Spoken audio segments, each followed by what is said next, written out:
Raka menatap cincin perak di tangannya, cincin yang dulu ia beli dengan hasil lembur berhari-hari di kantor kecil tempatnya bekerja. Cincin itu sederhana, tanpa berlian, tanpa ukiran mewah, hanya nama Raka Hati Merah Dua Dinda yang terukir halus di bagian dalam. Tapi baginya, cincin itu lebih dari sekadar logam. Itu simbol perjuangan, janji, dan cinta yang ia bangun dari ketulusan. Sore itu, langit Jakarta tampak mendung. Hujan rintik-rintik membasahi kaca jendela kamar kos Raka. Suara rintik air berpadu dengan degup jantungnya yang tak tenang. Sudah 3 hari Dinda tidak membalas pesannya. 3 hari sejak ia mengatakan bahwa ia baru saja kehilangan pekerjaannya. Ia masih ingat jelas bagaimana reaksi Dinda di telepon waktu itu. Suaranya datar, bahkan dingin. "Kamu di PHK?" "Iya, Din. Perusahaannya bangkrut. Tapi aku yakin bisa cari kerja lagi kok." "Raka, kita sudah bertunangan. Aku nggak mau masuk ke pernikahan dengan ketidakpastian seperti ini." Kalimat itu menghantam keras. Tapi Raka mencoba memahami. Ia tahu Dinda bukan gadis materialistis, setidaknya dulu begitu. Mereka bertemu saat Raka masih magang di perusahaan tempat Dinda menjadi staf HR. Dinda yang dulu justru terpesona karena kesederhanaan dan kerja keras Raka. Namun entah sejak kapan, semua berubah. Sore itu, Raka akhirnya memutuskan untuk datang langsung ke rumah Dinda di kawasan Tebet. Ia ingin menjelaskan segalanya, bahwa kehilangan pekerjaan bukan berarti kehilangan masa depan. Rumah Dinda tampak lebih mewah dari terakhir kali ia datang. Ket tembok baru, taman kecil rapi, dan mobil sedan keluaran terbaru terparkir di garasi. Ia sempat ragu untuk mengetuk pintu, tapi akhirnya memberanikan diri. "Raka," suara lembut itu muncul di balik pintu yang terbuka. Dinda masih secantik dulu, rambut hitam bergelombang, kulit bersih, dan aroma parfumnya yang khas. Tapi ada sesuatu yang berbeda di matanya, jarak. "Boleh aku masuk?" tanya Raka pelan. Dinda mengangguk, meski tampak canggung. Mereka duduk di ruang tamu yang sunyi. Foto pertunangan mereka masih tergantung di dinding, namun bingkainya berdebu seolah tak lagi dirawat. "Dinda, aku tahu kamu marah. Tapi percayalah, aku nggak akan diam. Aku sudah kirim beberapa lamaran, dan aku yakin minggu depan aku bisa kerja lagi," kata Raka membuka pembicaraan. Dinda tidak menatapnya. Ia memainkan jarinya sendiri, lalu berkata pelan, "Raka, kamu tahu, aku sayang kamu.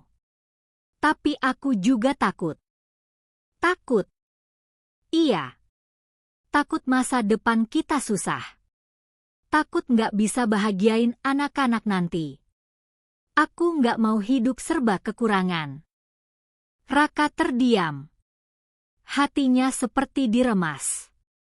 "Jadi, kamu mau menyerah cuma karena aku lagi jatuh?" "Bukan cuma itu, Raka." Dinda menarik napas panjang. "Papa nggak setuju sama hubungan kita. Katanya kamu nggak punya masa depan yang jelas. Dan terus terang, aku capek berdebat soal ini. Jadi kamu pilih mereka daripada aku?" Dinda menatapnya dengan mata berkaca-kaca.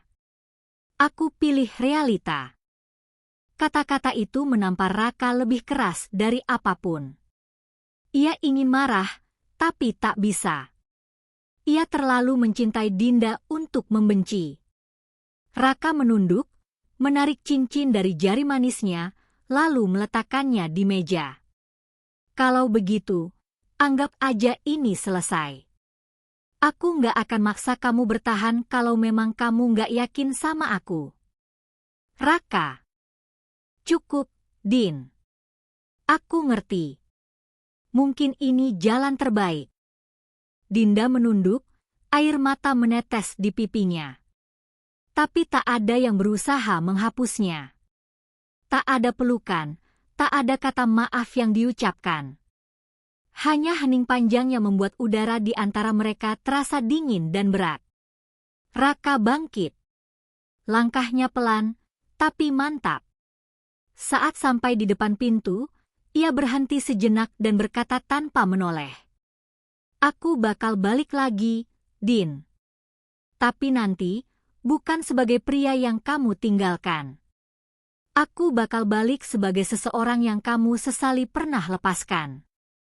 Setelah itu, pintu tertutup. Dinda jatuh terduduk di lantai, menahan tangis yang pecah. Ia tahu, di dalam hati kecilnya, bahwa ia baru saja kehilangan seseorang yang tulus. Tapi egonya, gengsi keluarganya, dan ketakutannya akan kemiskinan menutup semua itu. Malamnya, Raka duduk di halte, di bawah lampu jalan yang temaram. Tangannya masih menggenggam kotak cincin kosong. Ia merasa dunia runtuh, tapi di balik kesedihan itu, ada sesuatu yang menyala dalam dirinya, tekad. Ia menatap langit yang gelap dan berbisik pelan. Mungkin aku kalah hari ini. Tapi suatu saat, aku bakal berdiri lagi, lebih tinggi dari semua keraguan mereka. Dan malam itu, tanpa ia sadari, adalah awal dari perubahan besar dalam hidupnya. Pagi berikutnya, ia meninggalkan Jakarta. Dengan uang seadanya, ia berangkat ke Bandung, tempat sahabat lamanya, Fikri, membuka bengkel komputer kecil. Tak ada rencana besar, tak ada modal. Hanya satu hal yang ia bawa, semangat untuk membuktikan bahwa kemiskinan bukan akhir, tapi awal dari cerita baru. Sementara itu, di rumah besar itu, Dinda termenung di depan jendela kamarnya. Ia memandangi langit yang sama, tapi hatinya justru kosong. Cincin pertunangan yang dulu ia impikan kini tergeletak di meja, tanpa arti. Ia menatapnya lama, lalu berbisik lirih. Raka, maaf. Namun penyesalan itu datang terlalu cepat, dan pada saat yang sama, terlalu terlambat. Kereta malam dari Jakarta tiba di Bandung saat subuh masih menggantung di langit. Udara dingin menusuk tulang, tapi Raka justru menyambutnya dengan senyum getir. Ia hanya membawa satu ransel berisi pakaian, laptop tua, dan beberapa lembar uang sisa pesangon. Tak ada rencana pasti, tapi ada tekad yang menguat dalam dadanya. Ia harus mulai dari nol, tanpa menoleh ke belakang. Sahabatnya, Fikri, sudah menunggunya di stasiun dengan motor bututnya. Bro, gila, akhirnya datang juga lo, seru Fikri sambil menepuk bahunya. Raka tersenyum tipis. Ya, mau nggak mau. Jakarta udah nggak punya tempat buat gue. Tenang, Bandung masih luas. Yuk, ke bengkel gue. Bengkel komputer milik Fikri terletak di gang kecil daerah Antapani. Tempatnya sederhana, dindingnya dari papan triplek, tapi ramai oleh tumpukan CPU, kabel, dan monitor bekas. Raka sempat terdiam melihatnya. Di matanya, tempat itu seperti dunia baru, kecil, tapi penuh harapan. Lo bisa tinggal di sini dulu? Kata Fikri sambil menunjuk ke sudut ruangan tempat kasur lipat digelar. Serius, Fik? Gue numpang aja dulu deh, nanti gue bantu ngerjain servis atau pesanan. Ya iyalah. Gue malah seneng lo bantu. Lo kan jago coding, bisa bikin website buat promosi bengkel kita. Raka tersenyum. Untuk pertama kalinya setelah berhari-hari, ia merasa diterima lagi. Hari-hari berikutnya berjalan berat tapi penuh arti.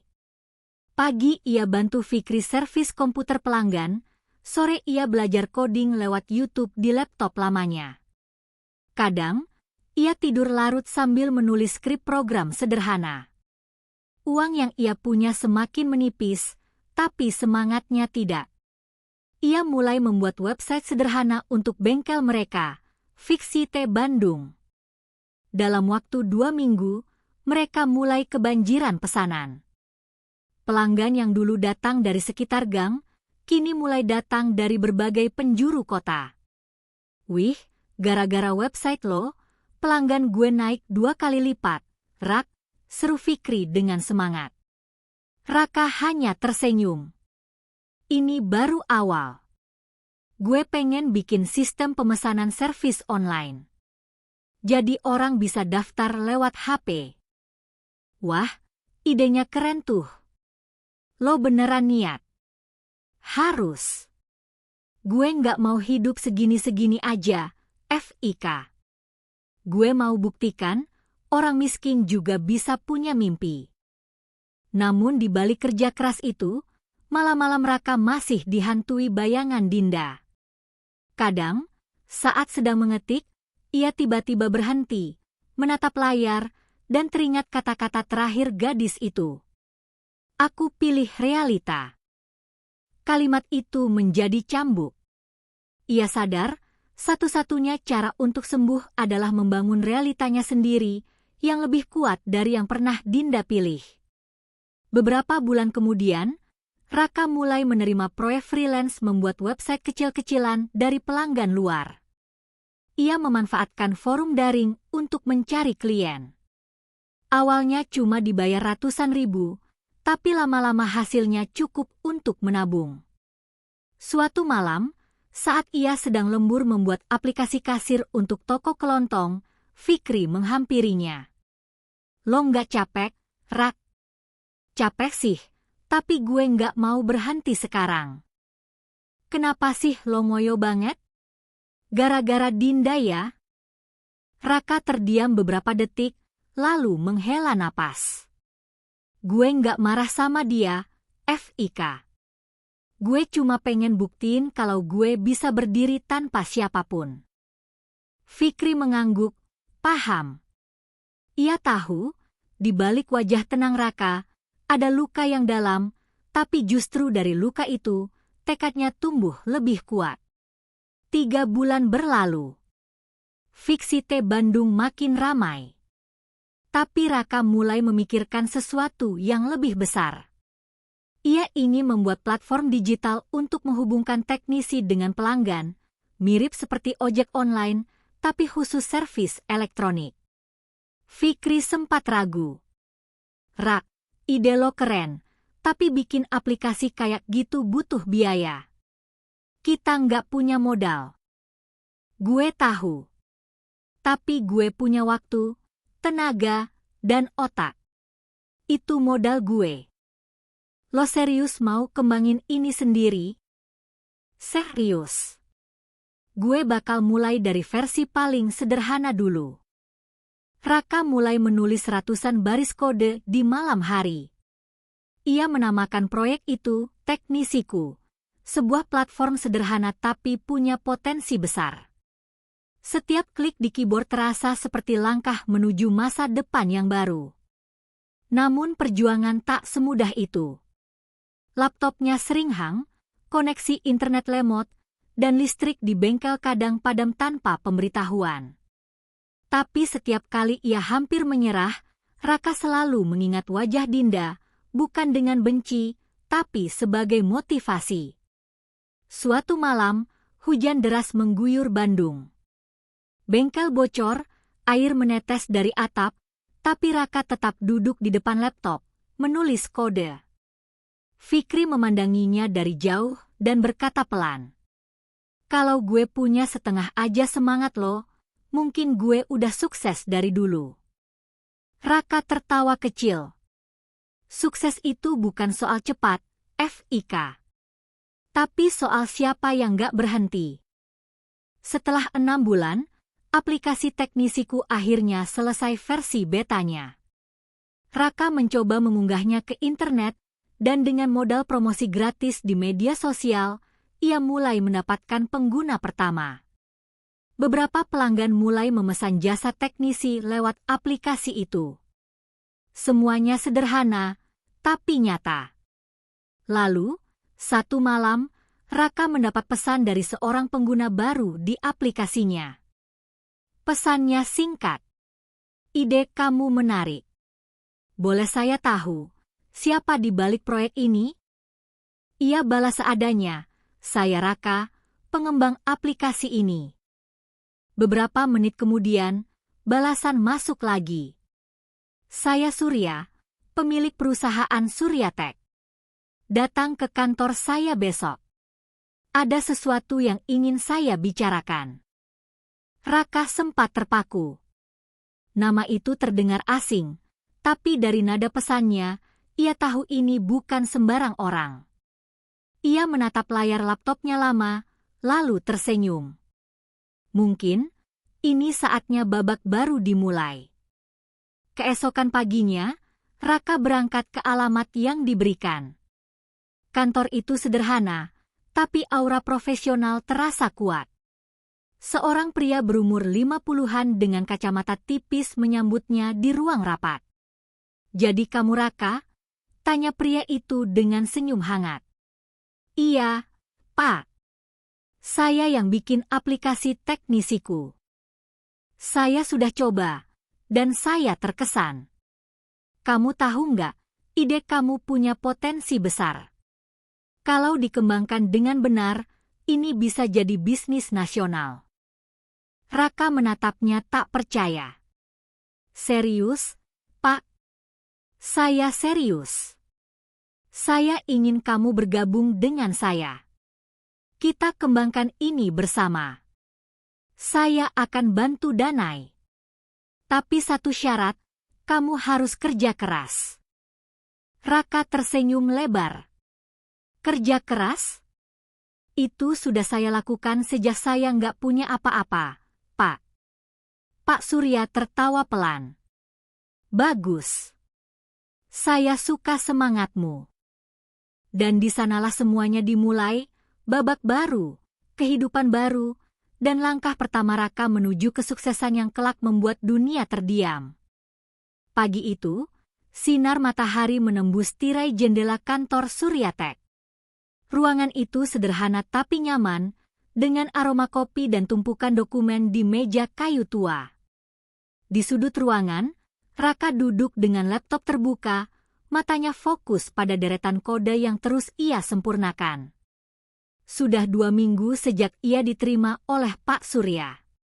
Sejak hari pertama, pria paruh-baya itu memperlakukan Raka bukan sebagai bawahan, tapi sebagai rekan muda yang punya masa depan cerah. Raka, panggil Pak Surya sambil membawa 2 cangkir kopi. Istirahat dulu.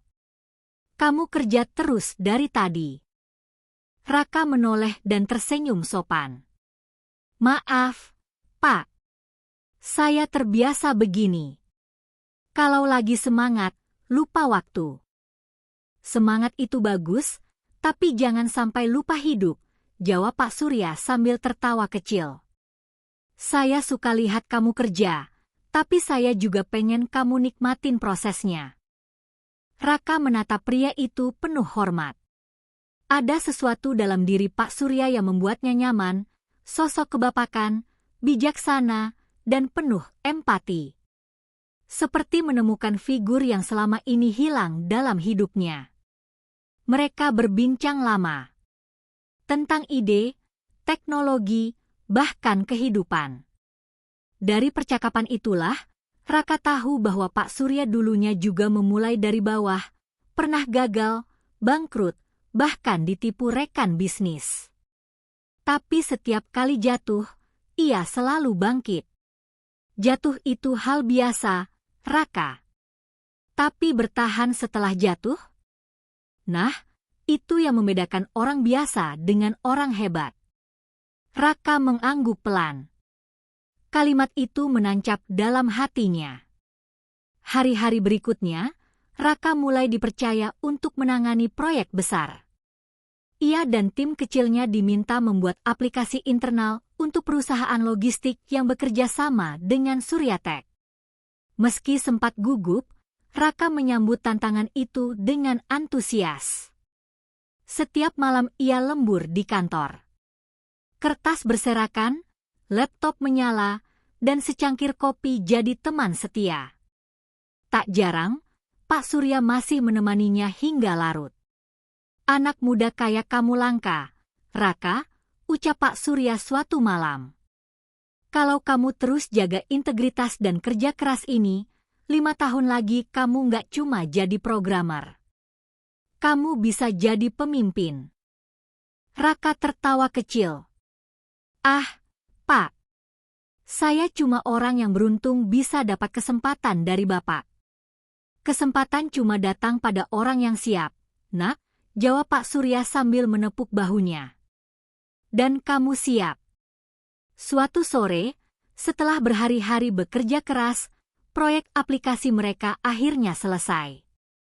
Pak Surya membawa Raka ke rapat presentasi di depan klien besar, PT Garuda Logistik. Raka awalnya gugup. Tangannya dingin, keringat menetes di pelipis. Namun saat giliran berbicara, semua rasa takut itu hilang. Ia menjelaskan dengan tenang, sistematis, dan penuh percaya diri.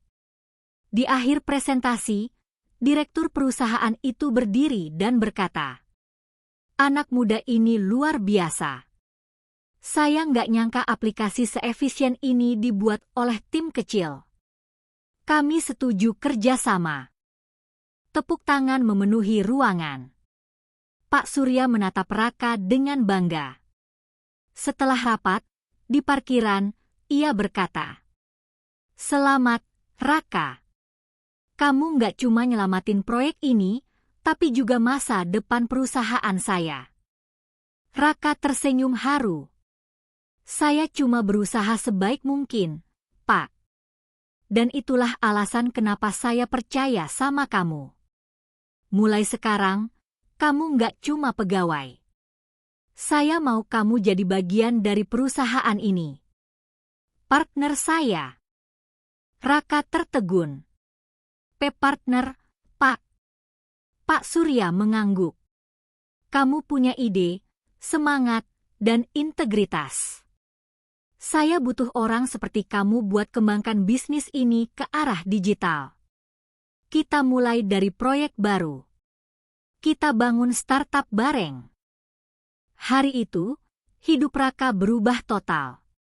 Ia diberi saham awal di perusahaan baru hasil kolaborasi mereka, bernama Teknova, startup teknologi yang berfokus pada solusi digital untuk bisnis kecil menengah. Mereka bekerja tanpa henti. Raka memimpin tim muda, menciptakan sistem digital canggih untuk manajemen usaha kecil. Perlahan, nama Teknova mulai dikenal di Bandung, lalu merambah Jakarta. Raka yang dulu tidur di lantai bengkel kini punya meja kerja sendiri, tim profesional, dan rasa percaya diri yang tumbuh bersama setiap pencapaian. Tapi meski kesuksesan mulai menampakkan wujudnya, Raka tak pernah lupa awal perjuangannya. Setiap kali menerima gaji pertamanya dari proyek besar, ia selalu menyisihkan sebagian untuk Fikri, sahabat yang dulu menolongnya di saat terpuruk. "Bro, lo gila. Ini kebanyakan, Rak," seru Fikri saat menerima transferan. Raka tertawa. "Lo pikir bengkel lo bisa jalan tanpa gue dulu? Anggap aja ini investasi awal yang sekarang balik modal." Fikri menggeleng sambil tersenyum haru. "Lo emang beda, Rak. Gue bangga punya temen kayak lo." Di tengah kesibukannya, kadang Raka masih membuka media sosial lamanya. Suatu malam, ia melihat nama Dinda muncul di beranda. Foto-fotonya kini tampak glamor, mengenakan blazer mahal, menghadiri acara perusahaan, berfoto di mobil mewah. Hatinya tak lagi sakit. Ia hanya tersenyum tipis. "Semoga lo bahagia, Din," gumamnya pelan. Ia menutup ponselnya, menatap langit malam dari balkon kantor kecilnya. "Karena sekarang, gue juga bahagia, dengan cara gue sendiri. Beberapa bulan kemudian, Teknova mendapat kabar besar. Investor asing tertarik menanam modal. Nilainya mencapai miliaran rupiah. Pak Surya memanggil Raka ke ruangannya. Raka, kita berhasil. Tapi ingat, ini baru permulaan. Dunia startup itu keras. Jangan puas dulu. Raka mengangguk yakin. Saya tahu, Pak. Justru ini saatnya kita tumbuh lebih besar. Pak Surya tersenyum bangga. Saya nggak salah pilih orang. Kalau saya boleh jujur, saya udah anggap kamu kayak anak sendiri. Ucapan itu membuat dada Raka menghangat. Ia terdiam sejenak, lalu berkata lirih. Terima kasih, Pak. Saya nggak akan sia-siain kepercayaan Bapak. Hari itu, Raka pulang larut malam. Ia menatap dirinya di cermin kecil di kamar apartemen sederhana yang baru ia sewa. Rambutnya mulai agak panjang, wajahnya tampak lebih matang, tapi matanya masih menyimpan api yang sama, api perjuangan. Ia teringat masa ketika tidur di lantai bengkel, makan seadanya, dan menahan sakit karena ditinggal orang yang ia cinta. Tapi kini, semua rasa sakit itu berubah jadi bahan bakar. Dulu gue cuma mimpi bisa punya satu proyek aja. Sekarang, gue pengen bantu ribuan orang yang pernah kayak gue dulu. Raka menatap layar laptopnya lagi.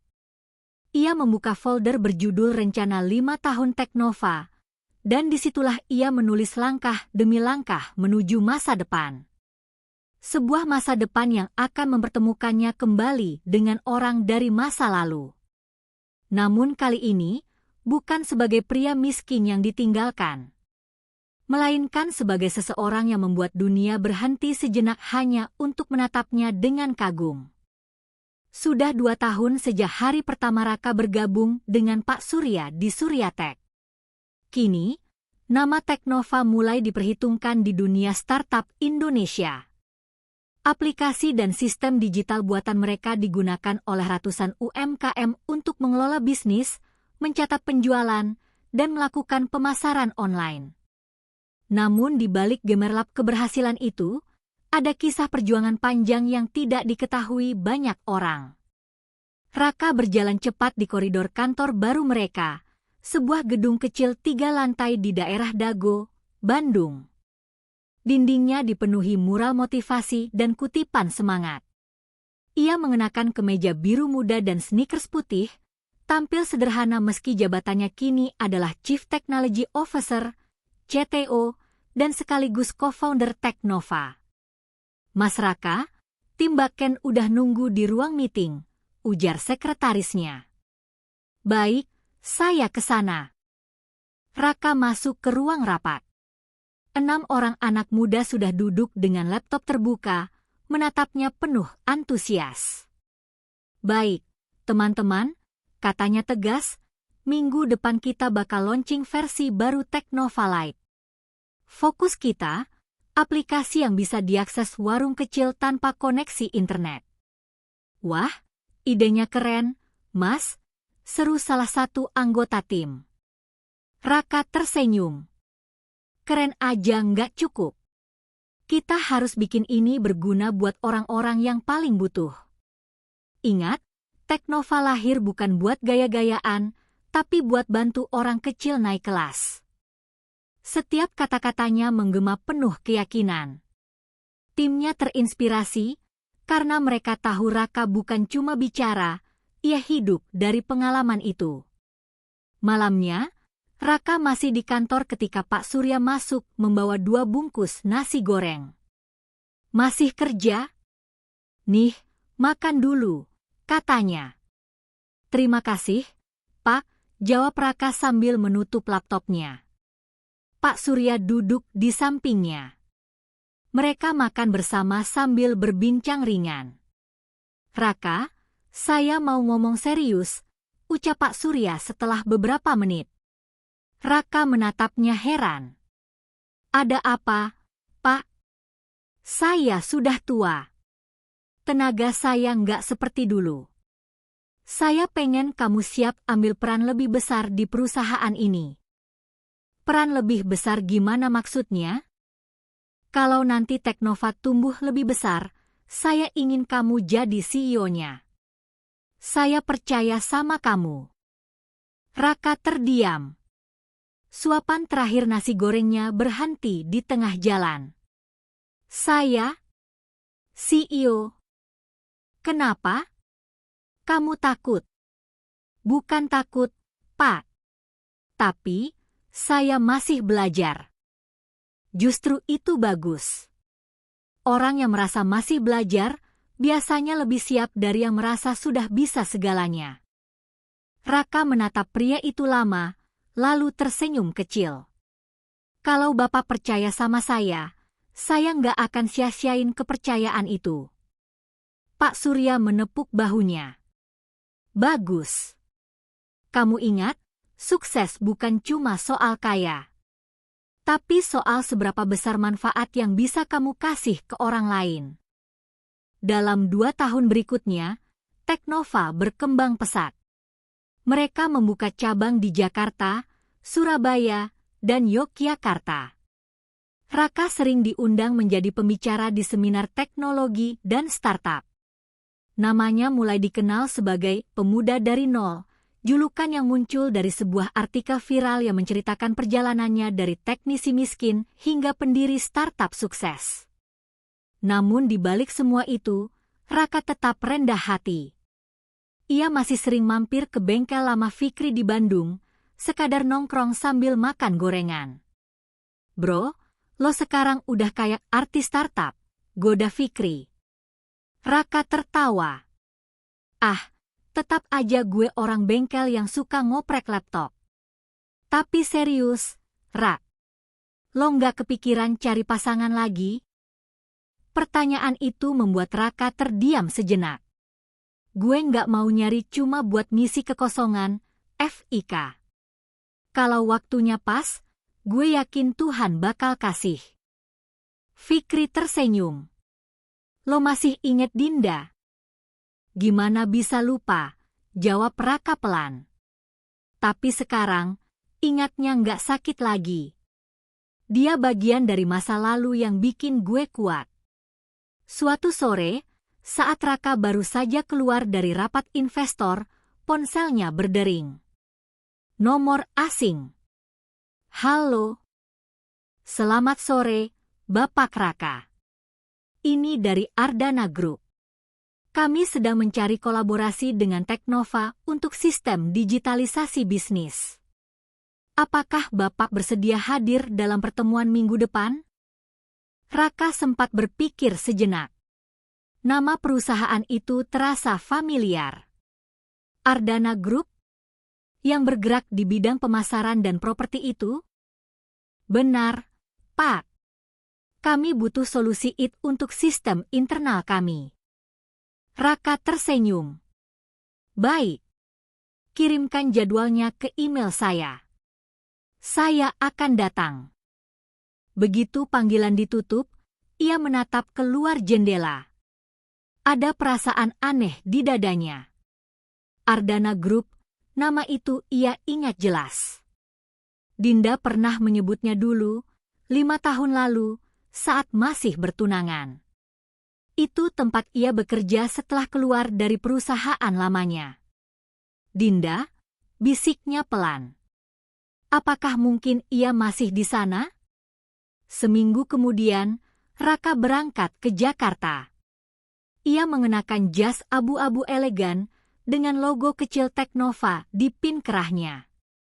Mobil hitam perusahaan menjemputnya ke gedung tinggi berlogo Ardana Group. Begitu tiba di lobi, resepsionis menyambutnya dengan ramah. Selamat datang, Bapak Raka. Rapat dengan tim pemasaran dimulai pukul 10. Silakan naik ke lantai 8. Raka mengangguk sopan dan masuk ke lift. Di dalam lift, ia menatap bayangannya di kaca. Kini ia bukan lagi pemuda dengan kemeja lusuh dan tas ransel robek. Ia berdiri tegak, berwibawa, dan percaya diri. Namun jauh di dalam hatinya, ada getar halus yang tak bisa ia abaikan. Entah karena rasa penasaran, atau karena firasat bahwa pertemuan hari ini bukan pertemuan biasa. Lift berbunyi ting ketika sampai di lantai 8. Pintu terbuka, dan langkah-langkahnya terdengar mantap di koridor menuju ruang rapat. Saat ia mendorong pintu, seisi ruangan langsung menoleh. Beberapa orang berdiri menyambut. "Selamat pagi, Pak Raka. Kami sudah menunggu," ujar salah satu manajer. Raka mengangguk, menyalami beberapa orang. Namun saat ia menatap ke ujung meja rapat, langkahnya tiba-tiba terhenti.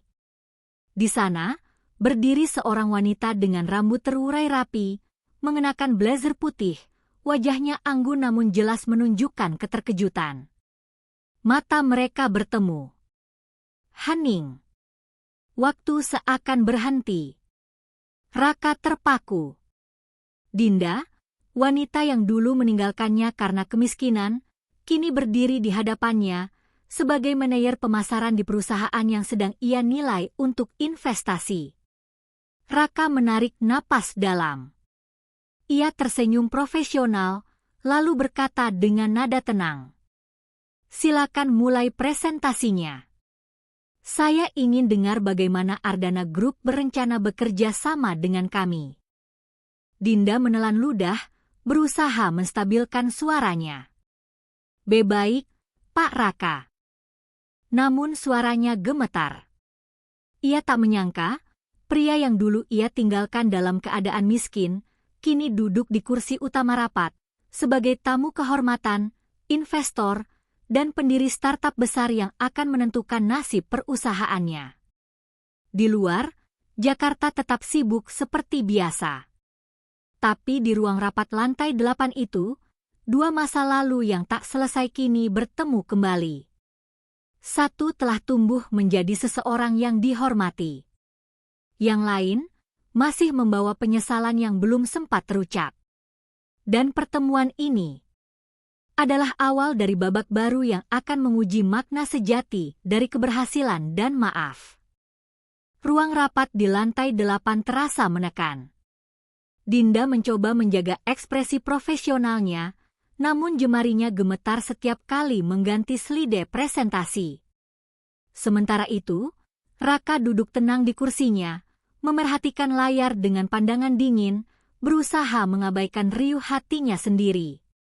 Jadi, dengan sistem digital yang efisien, kami yakin Ardana Group bisa meningkatkan efisiensi hingga 30%, kata Dinda dengan suara bergetar. "Bagus," jawab Raka datar.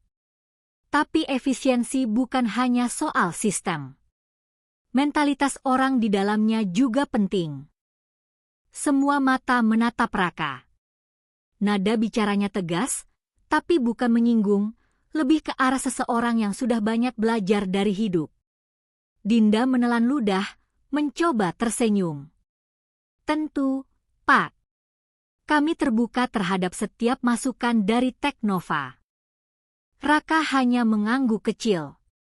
Ia menatap wajah Dinda sejenak, mata yang dulu membuatnya berani bermimpi, kini menatapnya dengan rasa bersalah yang sulit disembunyikan.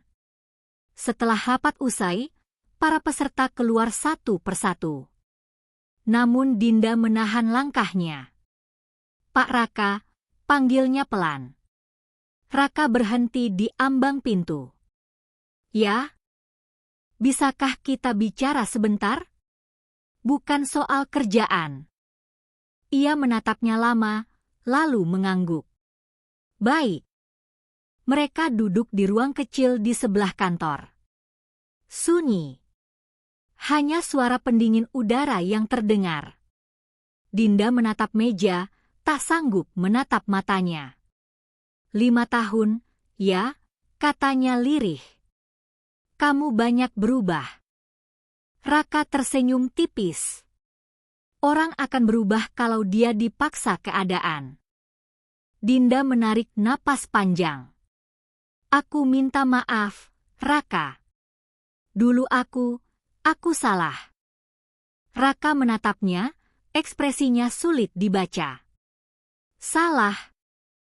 Aku takut hidup miskin. Aku pikir, dengan memilih jalan yang aman, aku bisa bahagia. Tapi ternyata tidak. Raka menatapnya lama.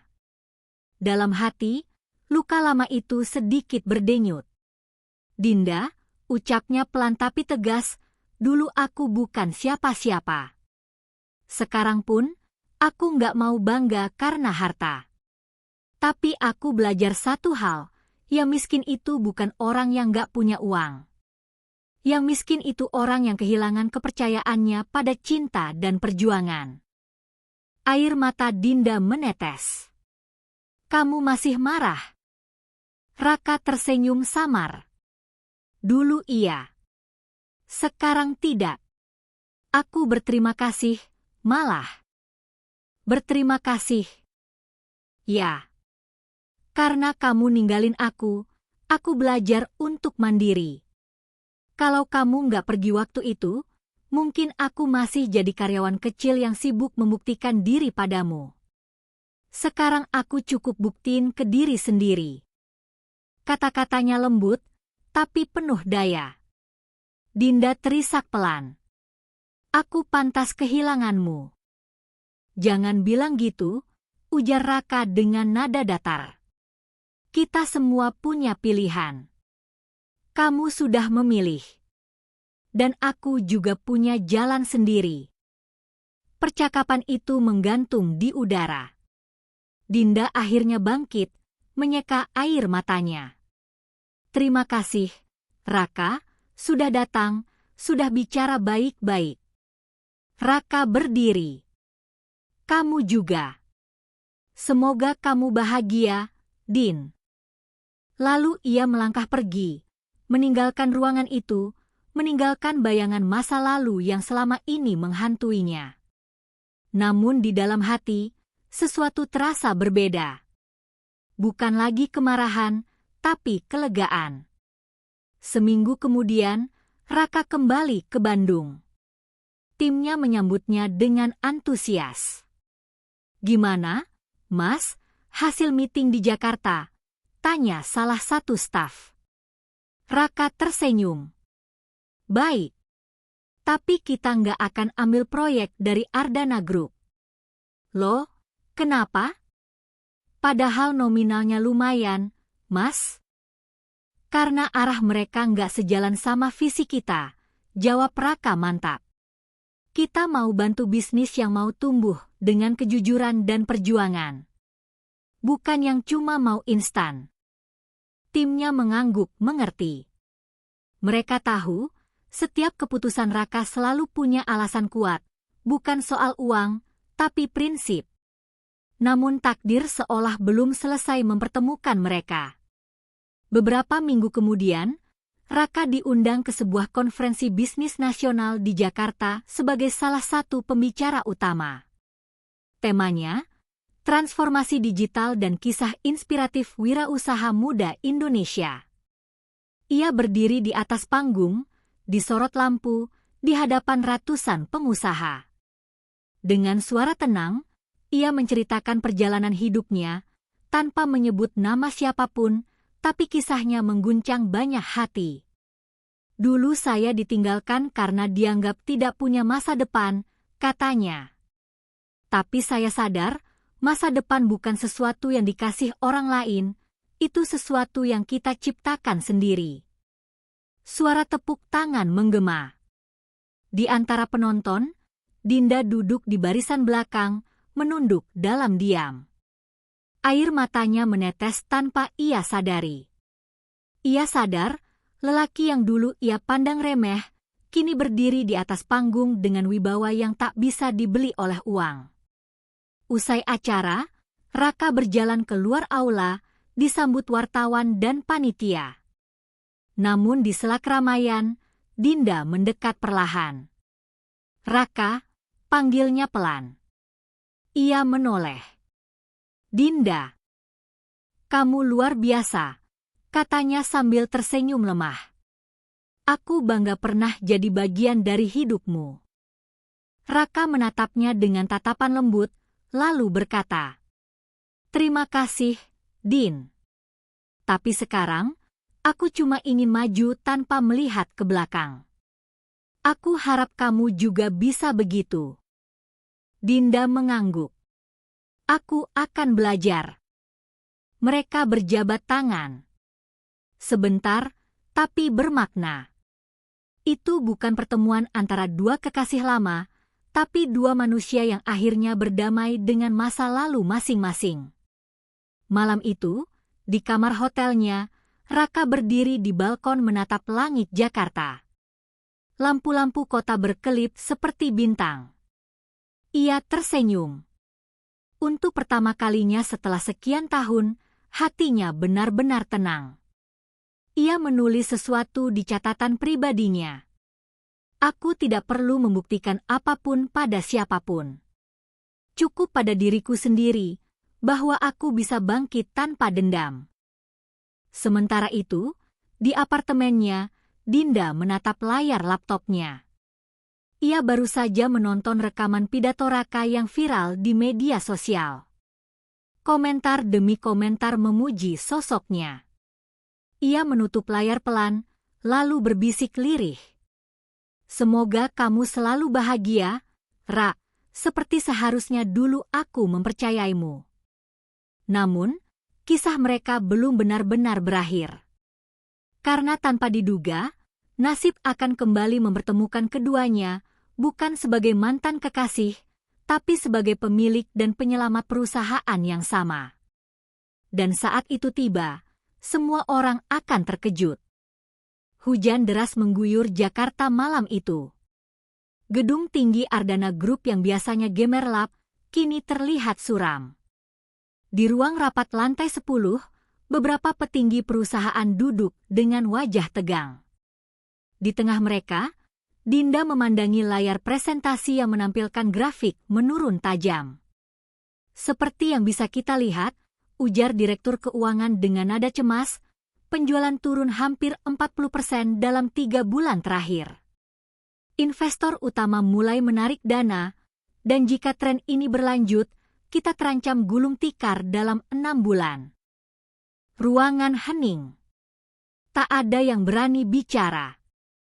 Semuanya tahu, ini bukan sekadar penurunan biasa.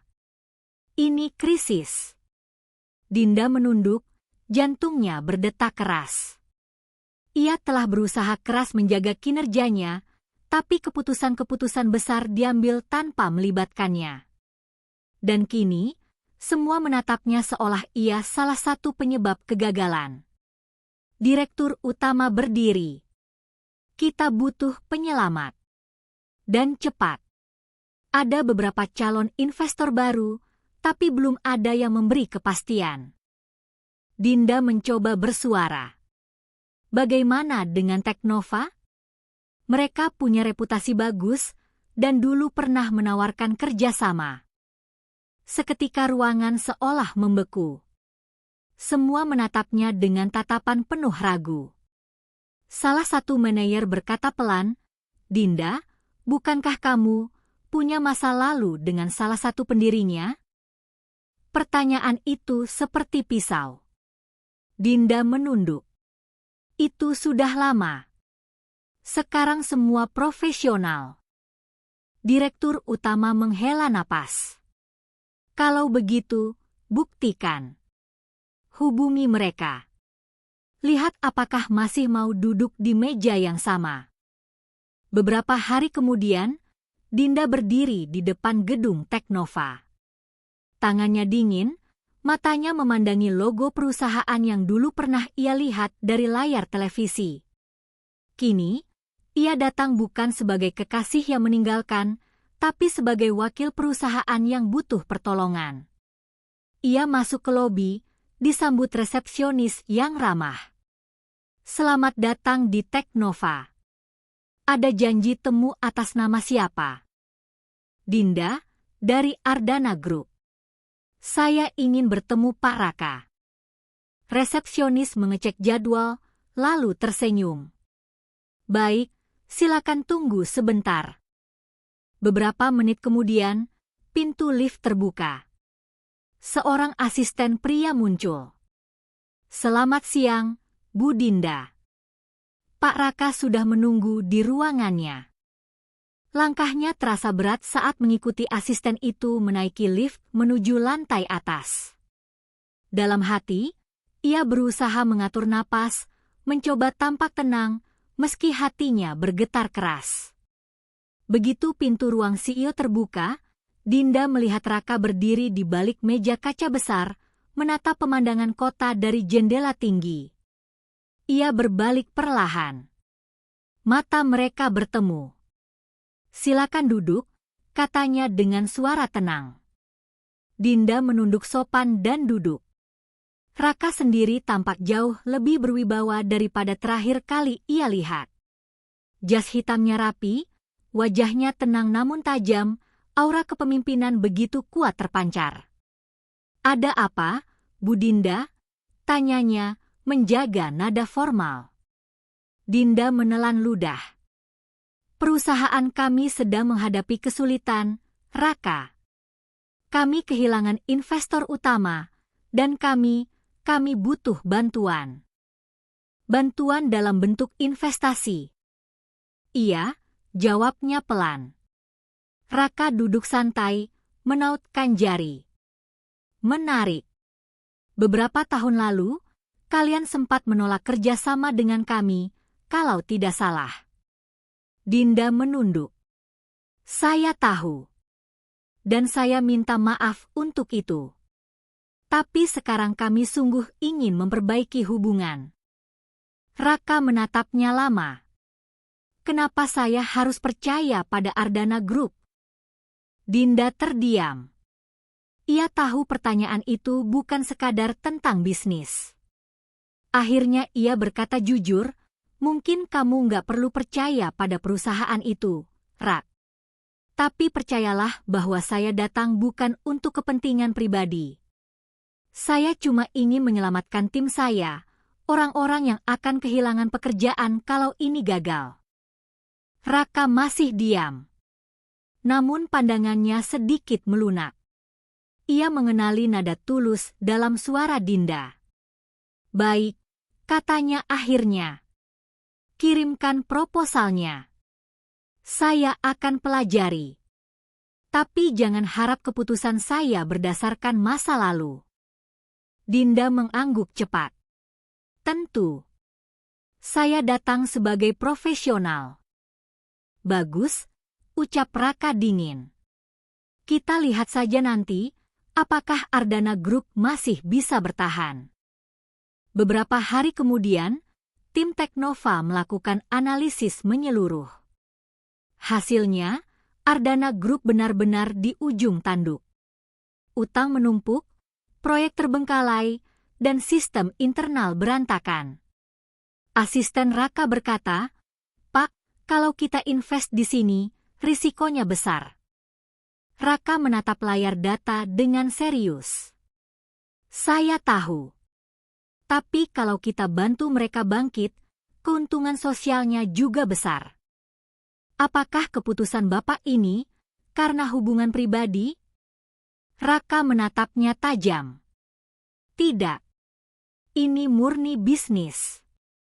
Tapi saya percaya, perusahaan yang pernah jatuh bisa belajar lebih cepat dari yang selalu berdiri tegak. Seminggu kemudian, Dinda menerima surat resmi. Teknova bersedia menjadi investor penyelamat bagi Ardana Group dengan syarat restrukturisasi total dan perubahan kepemimpinan sementara. Matanya membesar saat membaca bagian bawah surat itu. Penanggung jawab utama, Raka Satrio. Air matanya menetes pelan. Bukan karena malu, tapi karena takjub, bahkan setelah semua yang pernah ia lakukan, Raka masih memilih menolong. Hari itu, Raka datang ke kantor Ardana Group bersama timnya. Semua staf menatapnya kagum dan gugup. Ia berbicara di depan seluruh manajemen.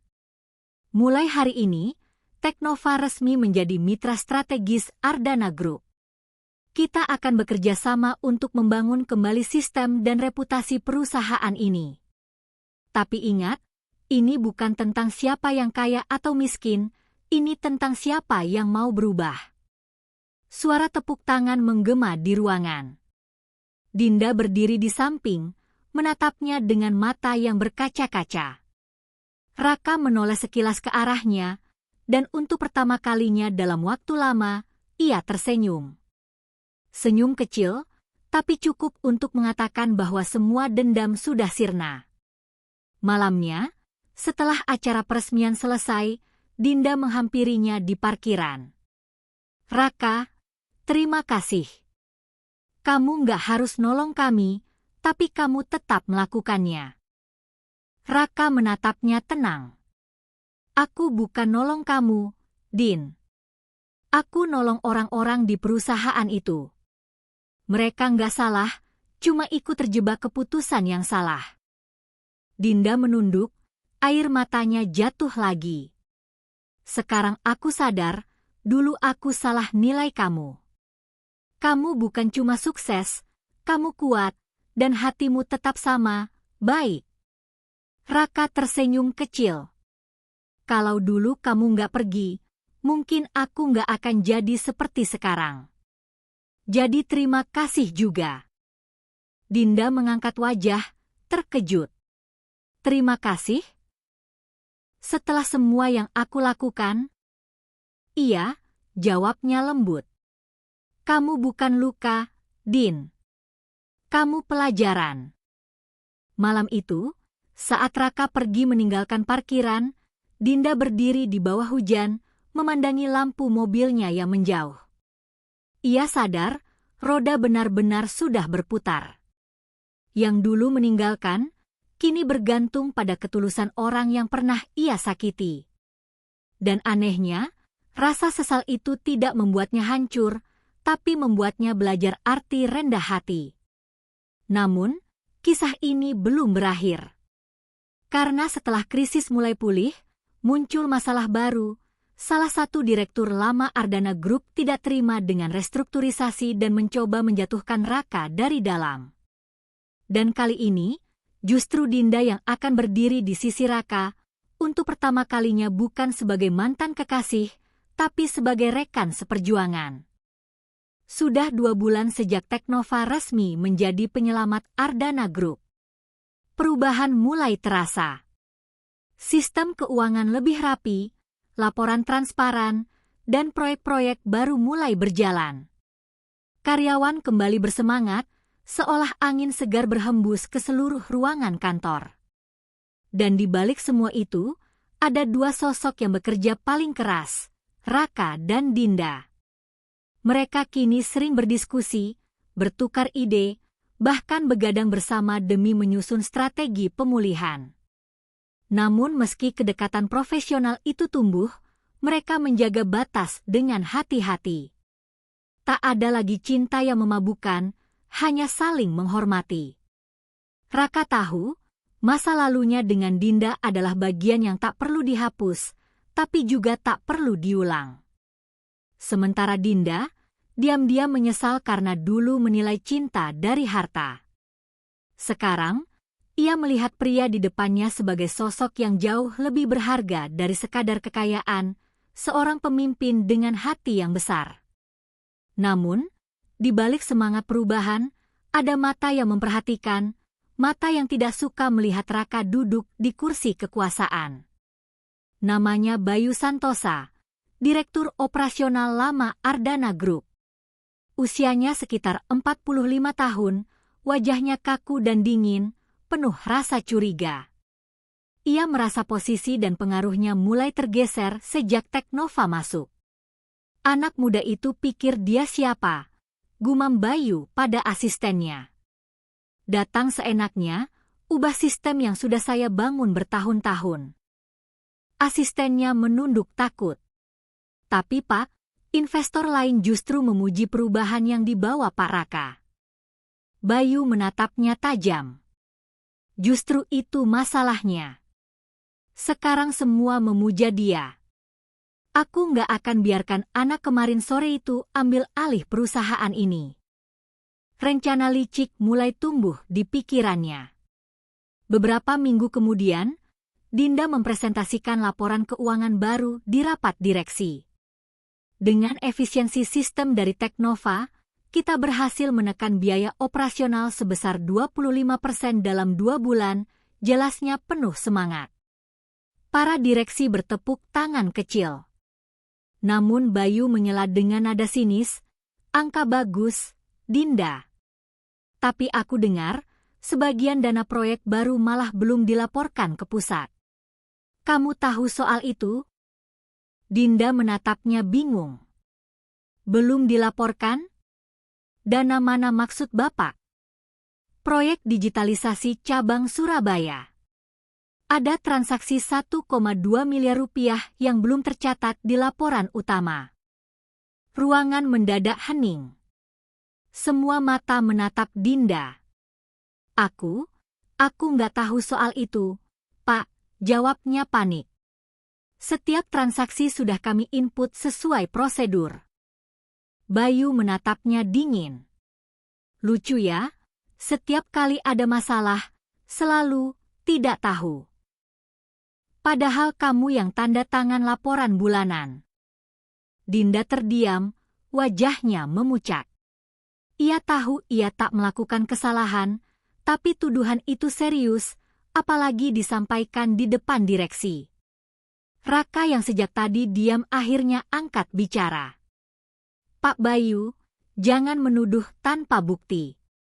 Saya sendiri yang menyetujui sistem pelaporan baru. Semua data terarsip otomatis. Kalau ada yang tidak tercatat, kita bisa audit." Bayu menatapnya dengan senyum tipis. "Silakan audit, Pak Raka. Tapi kalau terbukti ada penyelewengan, jangan salahkan saya kalau investor mulai ragu." Raka menatapnya dalam, lalu berkata tegas. "Baik. Saya akan bentuk tim audit independen. Dan kalau terbukti ada manipulasi data, siapapun pelakunya, akan saya laporkan ke pihak berwenang." Nada suaranya tegas, bukan ancaman, tapi peringatan. Bayu hanya tersenyum datar. "Kita lihat saja, Pak Raka." Malamnya, Dinda duduk di ruangannya sendirian. Matanya menatap layar laptop dengan kosong. Sejak rapat tadi, pikirannya kacau. Ia merasa dijebak, tapi oleh siapa dan kenapa? Pintu ruangannya diketuk pelan. Raka masuk, membawa 2 gelas kopi. "Masih di sini?" tanyanya. "Masih." Aku nggak tenang. Raka meletakkan kopi di meja. "Kamu nggak salah, Din. Aku tahu itu. Tapi semua orang lihat aku seolah bersalah, Rak.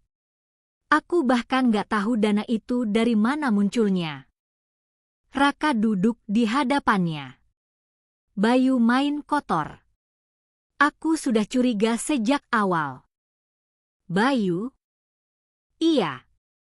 Dia yang paling dirugikan setelah restrukturisasi. Dan proyek Surabaya itu dulu di bawah kendalinya. Mungkin dia sengaja pindahkan dana untuk menjebak kamu."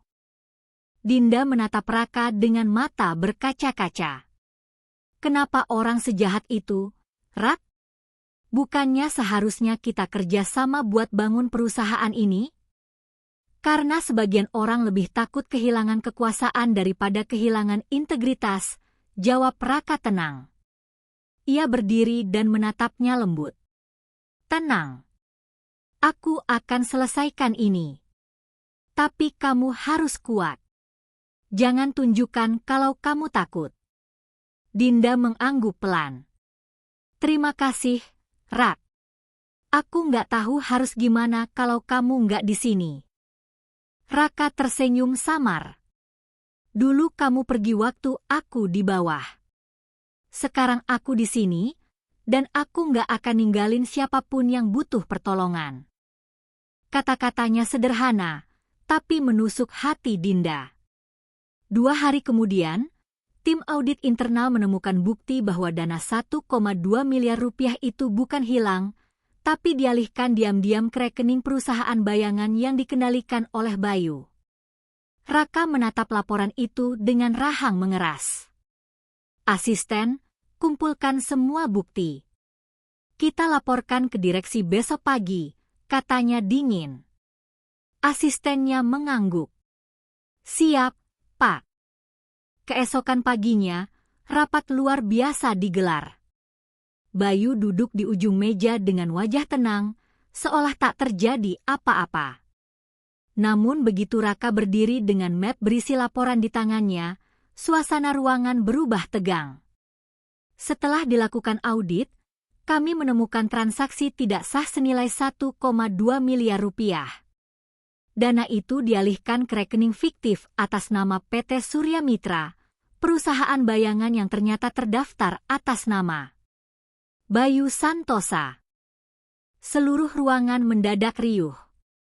Semua mata menatap Bayu. Wajahnya memucat, tapi ia berusaha membela diri. Itu tidak benar. Fitnah. Ini jebakan. Raka meletakkan berkas di depannya. Kami punya bukti transfer, dokumen tanda tangan, dan log sistem yang menunjukkan aktivitas dari akun Anda. Direktur utama menatap tajam. Pak Bayu, ini pelanggaran serius. Anda diberhentikan sementara, efektif mulai hari ini. Bayu bangkit dengan wajah merah padam. Semua ini karena kamu, teriaknya pada Raka. Kamu pikir kamu pahlawan? Kamu cuma numpang nama di perusahaan ini. Raka tetap tenang.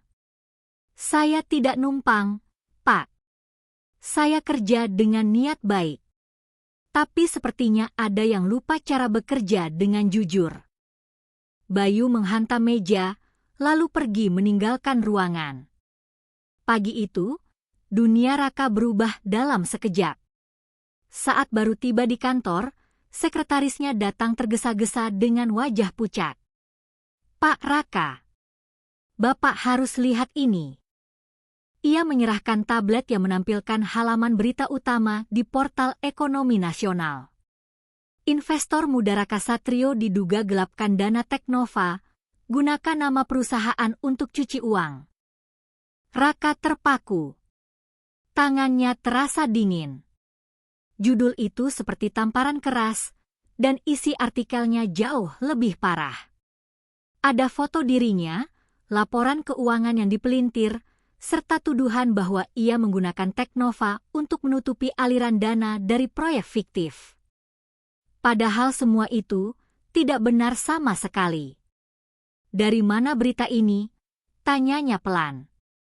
Dari situs media fakta Co.id, Pak. Sudah viral di media sosial. Semua kantor berita lain ikut memberitakan. Raka memejamkan mata sejenak, menahan emosi. Ia tahu ini bukan sekadar kebetulan. Ini adalah langkah balasan, dan hanya satu orang yang cukup licik untuk melakukannya. Bayu, bisiknya pelan. Beberapa jam kemudian, berita itu sudah menyebar ke seluruh penjuru industri bisnis. Telepon kantor tak berhenti berdering. Investor panik, klien mulai ragu, dan sebagian karyawan Teknova mulai gelisah. Bahkan Dewan Direksi Ardana Group langsung mengadakan rapat darurat. Di ruang rapat, suasana panas dan penuh tekanan. Beberapa direktur senior memandang Raka dengan curiga. Pak Raka, kami menghargai kontribusi Anda, tapi berita ini mencoreng reputasi perusahaan. Kami butuh penjelasan, kata salah satu direktur. Raka menatap mereka dengan tenang, meski di dalam hatinya bergolak. Saya tidak pernah melakukan apa yang dituduhkan. Semua laporan Teknova bisa diaudit kapanpun. Tapi saya yakin ini bukan kesalahan teknis, ini serangan. Serangan dari siapa? tanya direktur lainnya. Raka diam sejenak. Ia tahu menuduh tanpa bukti akan memperburuk keadaan. Namun di balik diamnya, ia sudah tahu siapa dalangnya. Dinda, yang duduk di ujung meja, ikut bicara. Saya percaya Raka. Selama 2 bulan ini saya bekerja langsung dengannya, dan semua laporan keuangan bersih. Tidak ada penyimpangan sedikit pun. Beberapa direktur saling berpandangan. Namun sebelum Raka bisa bicara lagi, pintu ruang rapat terbuka. Seorang staf PR masuk dengan wajah cemas. Maaf, Bapak Ibu, tapi media sudah di depan gedung. Mereka ingin wawancara soal dugaan korupsi. Suasana mendadak kacau. Direksi saling bicara dengan panik. Hanya Raka yang tetap duduk diam, menatap kosong ke arah jendela. Di luar sana, wartawan berebut menyorot namanya. Dan semua kerja keras yang ia bangun selama 5 tahun kini hampir hancur dalam semalam.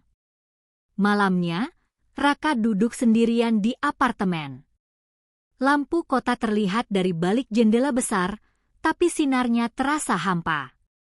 Ia membuka laptop, membaca ulang berita yang terus diperbarui. Semua media menulis hal yang sama, seolah mereka hanya menyalin satu sumber. Bahkan beberapa forum bisnis mulai menjulukinya investor siluman. Ponselnya bergetar. Pesan dari seorang investor senior. Maaf Raka, kami menunda kerja sama sementara waktu. Kami harus jaga reputasi. Ia menutup ponsel pelan. Satu persatu, kepercayaan orang mulai hilang. Tiba-tiba, pintu diketuk. Masuk, katanya lirih. Dinda muncul di ambang pintu, membawa map dan secangkir teh hangat. Ia menatap Raka dengan wajah khawatir. Aku udah bilang ke direksi, mereka nggak boleh ambil keputusan apapun sebelum audit selesai, ujarnya tegas. Raka menatapnya lelah. Terima kasih, Din. Tapi kamu nggak harus repot. Harus, Rak. Aku tahu ini semua bohong. Aku lihat sendiri sistem keuanganmu. Kalau kamu jatuh karena fitnah, itu berarti aku gagal melindungi orang yang pernah bantu hidupin perusahaan ini lagi. Raka menatap wajah Dinda lama. Ada ketulusan di sana, bukan rasa bersalah, tapi keberanian. Dulu kamu ninggalin aku karena aku miskin, katanya pelan. Sekarang kamu bela aku waktu semua orang ninggalin. Kenapa? Dinda menunduk. Karena kali ini aku tahu, orang yang benar harus dibela. Aku udah terlalu lama hidup di dunia yang cuma percaya uang, bukan kebenaran. Raka tersenyum samar, tapi matanya tetap sendu. Kamu berubah, Din. Dinda mengangkat wajah. Dan kamu nggak pernah berubah. Tetap Raka yang dulu, yang jujur dan keras kepala. Beberapa hari berlalu. Tim hukum Teknova bekerja keras membantah tuduhan, sementara Dinda diam-diam menyelidiki asal berita. Ia mencurigai koneksi Bayu, mantan direktur operasional yang baru saja dipecat, karena beberapa data dalam berita tampak berasal dari dokumen internal lama. Suatu malam, ia berhasil menemukan petunjuk. Seorang karyawan lama mengaku melihat Bayu bertemu dengan seorang jurnalis dari media fakta di sebuah restoran. Dinda langsung menghubungi Raka. Rak, aku punya bukti. Bayu yang kirim data palsu itu, katanya penuh semangat. Yakin? Ya. Aku bahkan punya rekaman CCTV dari restoran itu. Raka berdiri dari kursinya, matanya menatap tajam. Kalau begitu, kita balas dengan kebenaran. Keesokan harinya, Teknova menggelar konferensi pers besar-besaran. Puluhan wartawan hadir. Di depan mereka berdiri Raka, tenang namun tegas, didampingi Dinda dan tim hukum. Terima kasih atas kehadirannya, ucapnya membuka acara. Beberapa hari terakhir, nama saya dan perusahaan kami difitnah dengan tuduhan serius. Tapi hari ini kami hadir bukan untuk membela diri dengan kata-kata, melainkan dengan bukti. Ia menampilkan slide di layar besar. Laporan audit independen dari lembaga nasional resmi menunjukkan tidak ada satupun transaksi mencurigakan di Teknova. Kemudian muncul rekaman CCTV, memperlihatkan Bayu menyerahkan flash disk ke seorang jurnalis. Ruangan bergemuruh. Wartawan saling berbisik, kamera menyorot wajah Dinda yang menahan air mata lega. Raka melanjutkan. Selama 5 tahun saya membangun bisnis ini, saya percaya satu hal, kebenaran mungkin kalah cepat dari fitnah, tapi dia selalu sampai lebih dulu di hati orang jujur. Tepuk tangan memenuhi ruangan. Media mulai menulis berita baru. Tuduhan terbantahkan, Raka Satrio bersihkan nama Teknova. Mantan Direktur Ardana terbukti jadi dalang fitnah investor muda. Malamnya, setelah semua reda, Raka dan Dinda duduk di balkon kantor, memandangi lampu kota. Udara malam terasa lembut, jauh berbeda dari hari-hari sebelumnya. Rasanya seperti baru keluar dari mimpi buruk, kata Dinda sambil tersenyum. Raka mengangguk. Ya. Tapi dari semua ini, aku belajar satu hal. Apa itu? Kalau dulu aku jatuh karena kehilangan cinta, kali ini aku hampir jatuh karena kehilangan kepercayaan. Tapi ternyata, dua-duanya bisa diselamatkan dengan kejujuran. Dinda terdiam sejenak, lalu berkata pelan. Rak, bolehkah aku jujur juga? Raka menoleh. Tentang apa? Kalau waktu bisa diulang, aku nggak akan ninggalin kamu. Raka menatapnya lama, lalu tersenyum tipis. Mungkin waktu nggak bisa diulang, Din. Tapi kita bisa jalan lagi, tanpa dendam. Dinda mengangguk, dan di antara keheningan itu, untuk pertama kalinya setelah 5 tahun, keduanya merasa damai. Namun di ujung malam yang tenang itu, satu kabar baru datang. Surat dari investor asing yang tertarik membeli sebagian saham Ardana Group. Dan Raka harus memutuskan, tetap di sisi Dinda, atau lepaskan semua demi masa depan perusahaannya.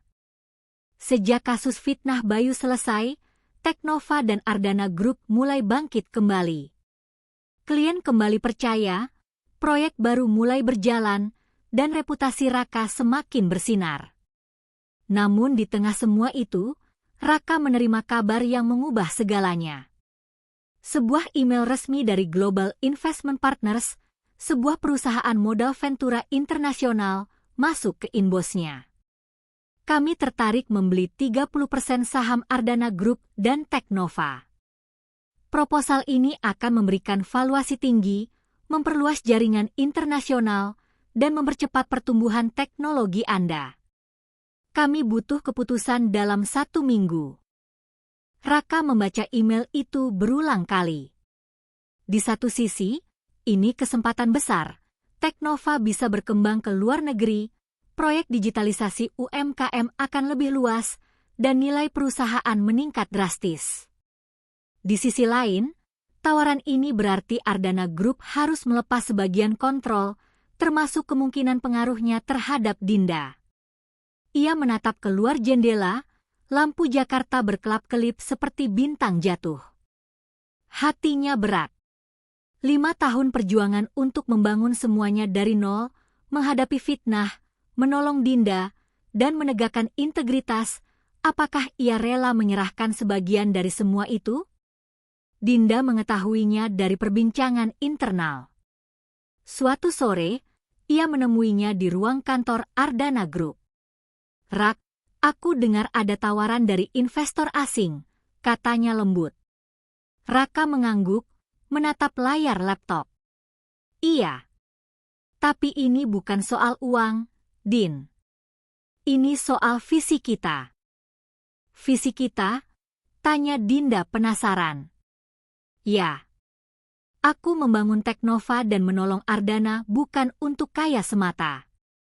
Aku ingin bantu orang-orang kecil berkembang. Kalau kita lepas sebagian kontrol, ada kemungkinan visi itu terkompromi. Dinda menunduk, mencoba memahami. Aku paham, tapi di sisi lain, ini peluang yang gak datang 2 kali. Kita bisa lebih luas dampaknya.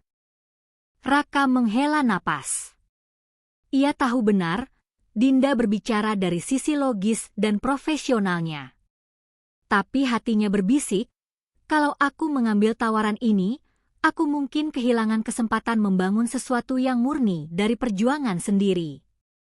Malam harinya, Raka duduk di balkon apartemennya, merenung. Dinda datang dengan secangkir teh hangat. Masih memikirkan tawaran itu? Tanyanya pelan. Raka mengangguk. Iya. Ini bukan sekadar bisnis. Ini pilihan hidup. Dan aku nggak ingin salah langkah. Dinda duduk di sampingnya. Rak, kita nggak harus memutuskan sekarang. Tapi aku mau bilang satu hal. Apa itu? Kamu nggak pernah sendiri. Aku ada di sini, dan aku percaya sama keputusanmu. Kalau itu untuk kebaikan perusahaan dan orang-orang yang kita bantu, aku akan mendukung. Raka menatapnya lama. Matanya menatap tulus ke mata Dinda, dan untuk pertama kali ia merasa hatinya bergetar. Din, kalau aku ambil tawaran itu, aku takut kita nggak bisa lagi bekerja bersama seperti sekarang. Dinda tersenyum tipis. Kalau itu memang jalan terbaik, aku nggak akan menahanmu. Tapi kalau jalan kita tetap bersama, kita bisa hadapi semua tantangan tanpa harus lepas kendali. Raka tersenyum samar. Ia menyadari, di tengah semua ambisi dan pertimbangan logis, ada satu hal yang tak bisa diabaikan, rasa hormat dan kepercayaan pada Dinda. Keputusan itu membuat Raka melakukan rapat khusus dengan tim Teknova dan Ardana Group. Ia membuka dengan tegas. Setelah mempertimbangkan semua, kami menolak tawaran Global Investment Partners. Bukan karena kami takut berkembang, tapi karena kami ingin memastikan visi misi perusahaan tetap utuh. Teknova dan Ardana akan tetap independen, fokus pada pemberdayaan UMKM dan integritas bisnis. Beberapa anggota tim terkejut. Tapi Pak, peluang ini sangat besar. Raka tersenyum tipis. Besar itu relatif. Yang penting bukan seberapa cepat kita kaya, tapi seberapa besar manfaat yang kita berikan tanpa mengorbankan prinsip. Dinda menatapnya dengan kagum. Ia tahu keputusan itu sulit dan memerlukan keberanian besar. Beberapa minggu berlalu, keputusan Raka membuahkan hasil. Teknova tetap independen, reputasinya semakin solid, dan Ardana Group pulih lebih kuat. Karyawan senang, investor percaya, dan proyek digitalisasi UMKM berjalan tanpa hambatan. Suatu sore, setelah rapat panjang selesai, Raka dan Dinda duduk di rooftop kantor, memandang langit sore. Hidup ini memang kadang sulit, ya, kata Dinda sambil tersenyum. Kadang kita harus pilih antara apa yang mudah dan apa yang benar, jawab Raka. Dinda menatapnya lama. Rak, aku bangga sama kamu. Kamu nggak cuma sukses, tapi tetap manusia yang sama seperti dulu, yang berani dan jujur. Raka menoleh, menatapnya. Din, aku juga bangga sama kamu. Kamu dulu meninggalkan aku, tapi sekarang justru berdiri di sampingku ketika aku butuh dukungan. Ada senyum lembut yang terukir di wajah Dinda. Dan untuk pertama kalinya, tidak ada jarak, tidak ada luka lama. Hanya dua orang yang sudah dewasa, berdiri bersama, siap menghadapi masa depan, bukan sebagai mantan kekasih, tapi sebagai mitra sejati dan sahabat dalam perjuangan hidup. Namun malam itu, angin membawa pesan baru. Sebuah email dari investor asing lain masuk ke inbox Raka. Isinya, tawaran lebih besar, lebih agresif, dan bahkan menjanjikan Teknova menjadi perusahaan global dalam waktu 1 tahun.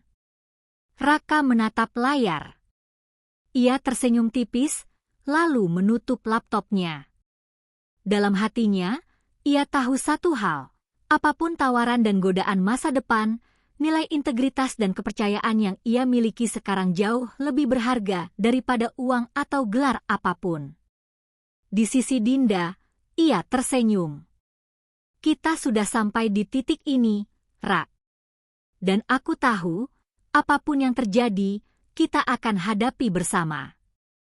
Raka menggenggam tangannya, tanpa kata, cukup dengan keheningan yang penuh makna.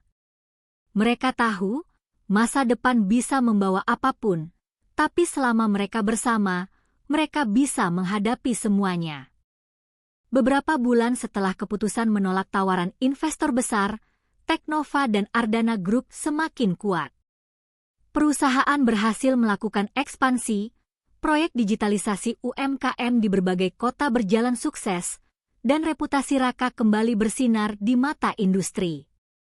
Namun bukan hanya bisnis yang berubah. Hubungan Raka dan Dinda pun semakin erat, kini tidak lagi dibayang-bayangi masa lalu. Mereka bekerja sama dengan harmonis, saling menghormati, dan perlahan membangun rasa percaya yang lebih dewasa. Suatu pagi, saat rapat mingguan di kantor, tim hukum Teknova melaporkan perkembangan kasus Bayu. Pak Raka, Pak Bayu sudah resmi dituntut atas kasus pengalihan dana dan penyebaran berita palsu, kata tim hukum dengan nada resmi. Dan, tanya Raka. Selain itu, dokumen baru yang kami dapat menunjukkan keterlibatannya dengan beberapa oknum media untuk menjatuhkan reputasi Anda. Semua bukti cukup kuat untuk memenangkan kasus di pengadilan. Raka tersenyum tipis. Bagus. Sudah waktunya keadilan ditegakkan. Dinda duduk di sampingnya, menatapnya dengan mata berbinar. Kamu benar-benar pantas dapat ini, Ra. Semua kerja keras dan kesabaranmu tidak sia-sia. Raka menggenggam tangan Dinda sekilas di bawah meja, hanya untuk memberi tanda bahwa mereka berada di sisi yang sama. Ia menatap wajahnya dan tersenyum, dan aku nggak pernah sendirian. Beberapa minggu kemudian, persidangan Bayu berlangsung. Di ruang sidang, Bayu tampak tegang, tidak bisa lagi mengandalkan tipu daya atau koneksi lama. Sementara Raka hadir dengan tenang, duduk di samping tim hukumnya. Dinda duduk di kursi penonton, diam-diam menyemangatinya. Hakim membaca bukti satu persatu, laporan audit independen, rekaman CCTV, dokumen transaksi, serta kesaksian dari staf Teknova. Semua menunjuk pada satu fakta, Bayu yang bersalah. Saat hakim mengetuk palu dan membacakan putusan, terdakwa dinyatakan bersalah atas pengalihan dana perusahaan dan penyebaran informasi palsu. Vonis, 3 tahun penjara dan denda senilai seluruh kerugian yang ditimbulkan. Raka menarik napas panjang, lega. Dinda menatapnya dengan mata berkaca-kaca, dan tanpa sadar mereka tersenyum satu sama lain. Di luar ruang sidang, wartawan menunggu untuk meliput kemenangan Raka. Banyak media menulis tentang kejujuran dan integritasnya, serta bagaimana Teknova tetap teguh menghadapi fitnah dan tekanan. Raka dan Dinda muncul bersama, menunjukkan bahwa mereka berdiri sebagai tim, bukan hanya individu. Seorang wartawan bertanya, Pak Raka, apakah kisah ini mengubah pandangan Anda tentang bisnis dan cinta? Raka menatap Dinda sebentar, lalu menjawab, ya. Saya belajar bahwa kesuksesan bukan hanya soal uang atau jabatan. Yang terpenting adalah integritas, keberanian, dan orang-orang di sekitar kita yang mau percaya pada kita saat kita sedang jatuh. Dinda tersenyum lembut, bangga dan lega melihat Raka tetap teguh pada prinsipnya. Malam harinya, mereka merayakan kemenangan di rooftop kantor. Lampu kota berkelap-kelip, seakan ikut merayakan kebangkitan mereka. Tim Teknova dan Ardana Group hadir, membawa kue dan tawa. Dinda berdiri di samping Raka, menatap wajahnya yang tenang dan damai. "Rak, aku rasa kita berhasil melewati semuanya," kata Dinda. Raka menoleh, menggenggam tangannya. "Ya, Din. Tapi ini bukan akhir. Kita masih punya perjalanan panjang." Dinda tersenyum. "Dan aku akan berjalan bersamamu, Ra. Tidak lagi sebagai masa lalu, tapi sebagai bagian masa depanmu." Mereka berdua berdiri memandang langit malam, saling tersenyum. Ada rasa lega, bahagia, dan harapan. Semua luka lama kini telah sembuh. Semua kesalahan masa lalu telah menemukan penebusan. Beberapa bulan kemudian, Ardana Group dan Teknova melakukan ekspansi ke beberapa kota besar. Raka tetap menjadi CEO yang dihormati, sementara Dinda menjadi Chief Operating Officer yang cerdas dan tegas. Keduanya menjalankan perusahaan dengan prinsip yang sama, jujur, berani, dan peduli pada orang lain. Di suatu acara perusahaan, Raka berdiri di depan seluruh tim. "Ini semua bukan tentang aku atau kamu," katanya menatap Dinda dan seluruh karyawan. "Ini tentang nilai yang kita pegang bersama, integritas, kerja keras, dan saling percaya. Kita sudah melalui badai, dan sekarang kita membangun masa depan yang lebih baik." Tepuk tangan bergemuruh memenuhi aula. Dinda berdiri di sampingnya, tersenyum bangga. Ia sadar, 5 tahun yang lalu, ia pernah meninggalkan Raka karena kemiskinan. Kini, ia berdiri di sampingnya bukan hanya sebagai kolega atau sahabat, tapi sebagai partner sejati dalam hidup dan bisnis. Beberapa tahun kemudian, Teknova menjadi salah satu perusahaan teknologi terbesar di Asia Tenggara. Ardana Group berkembang pesat, dan proyek digitalisasi UMKM berhasil mengangkat ribuan usaha kecil dari keterpurukan. Raka dan Dinda tetap berdampingan, menghadapi tantangan baru bersama-sama. Suatu sore, di rooftop kantor yang sama, Raka menatap Dinda. "Kamu tahu, Din, aku bersyukur kamu dulu meninggalkan aku." Dinda tersenyum kaget. "Kenapa?" "Karena kalau kamu nggak pergi, aku mungkin nggak akan jadi orang yang kuat seperti sekarang. Dan aku nggak akan menghargai orang yang berdiri di sisiku." Dinda menatapnya penuh haru. "Rak, aku juga bersyukur kamu tetap percaya padaku. Kita berdua akhirnya belajar bahwa cinta dan kesuksesan bukan soal siapa yang lebih kaya atau siapa yang meninggalkan siapa, tapi siapa yang tetap berdiri bersama di saat sulit." Raka tersenyum, menggenggam tangannya, dan untuk pertama kalinya sejak 5 tahun lalu, mereka merasa utuh, damai, dan bahagia. Di bawah lampu kota yang berkelap-kelip, keduanya tahu satu hal. Masa lalu adalah pelajaran, masa kini adalah perjuangan, dan masa depan adalah milik mereka yang berani menjaga kejujuran dan cinta sejati.